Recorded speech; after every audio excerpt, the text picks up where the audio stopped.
Halo teman-teman, selamat datang di Pengen Cerita Horor. Balik lagi dengan aku Siko, dan sekarang kita masuk di episode 1. Di episode kali ini aku bakal nyeritain pengalaman horor pertamaku. Dan kejadian ini berawal saat aku masih kecil dan baru banget masuk TK waktu itu. Jadi ceritanya pada saat itu ayahku kerja di Arab Saudi. Sementara aku di sini tinggal cuma bertiga sama kakakku dan ibuku. Kami tinggal di sebuah rumah kontrakan saat itu di Cilacap, lebih tepatnya di Desa Sampang.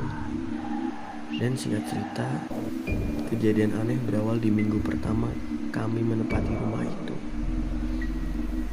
Waktu malam hari tiba-tiba ayahku telepon ke ibuku.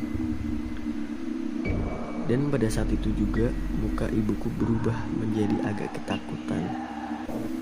Dan kami yang masih nggak tahu apa yang mereka obrolin, sampai akhirnya di situ kakakku kepengen buang air kecil. Dan dia minta tolong ke ibuku buat nemenin. Lalu ibuku pun menutup telepon dari ayahku dan menemani kakakku ini untuk buang air kecil. Dan belum selang berapa lama, tiba-tiba kakakku disitu teriak dan nangisnya. Aku yang nggak tahu apa-apa di kamar, bingung.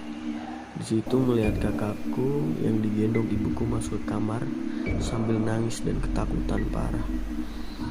Ibuku yang panik waktu itu bertanya ke kakakku, "Kenapa, Van? Kamu lihat apa?" Kakakku masih nangis dan ketakutan waktu itu. Dan ibuku mengulang pertanyaan yang sama. Sampai akhirnya kakakku menjawab kalau dia itu lihat seseorang duduk di lantai dengan wajah yang pecah-pecah, rusak seperti orang kecelakaan, dengan kuku yang panjang sampai ke lantai.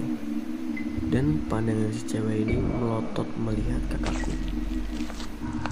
Seketika wajah ibuku langsung berubah kayak orang kaget, kayak orang ketakutan.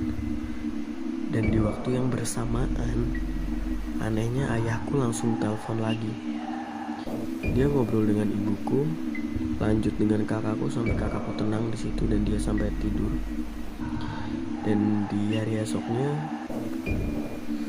aku yang bingung nanya ke ibuku, "Bu, semalam sebenarnya ada apa sih?